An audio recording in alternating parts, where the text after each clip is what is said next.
ታሪክ ትውልድና ሀገር ይወቀው ይላል።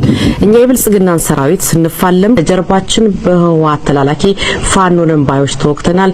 የጦሩ ፊታውራሪ ተሰውቷል ብሏል። አዎ ታሪክ ትውልድና ሀገር ይወቀው።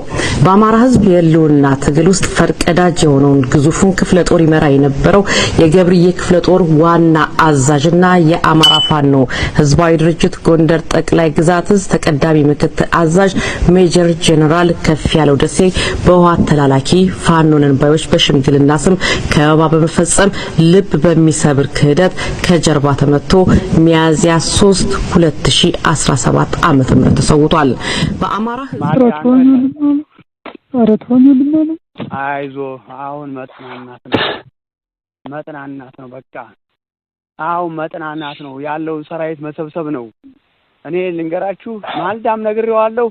ምንም ዝም ብለ ሚዲያውን አስተላልፍልኝ እኔ ልታየነ ዛሬ የትም ነው ማገባው እያለ እባክን ተተኳሽ ላይኖራችሁ ይችላል ለነሱም ይሆን አላጣም ምናምን እያለ ነው በጥሶኝ ገባ። ማልዳ እኮ አይሆንም ነው ያልኩት። ያንተ ስልክ እምቢ ብሎኝ ያንተ ስልክ እምቢ አለኝ፣ የያሱ ስልክ እምቢ አለኝ።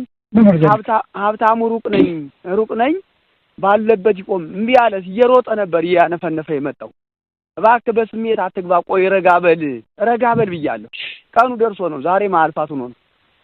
የስድብ ማትላኩበት እዛ ማዶ የስድብ ማትላኩበት እዛ ቡዳ ሰፈር በቴክስት የስድብ ማትላኩበት አንተ ሚሊሻ ነህ እጅን ይዘን ነው የምንወስደው እያሉ ተወኝ ወንድም አለ ተወኝ እንደው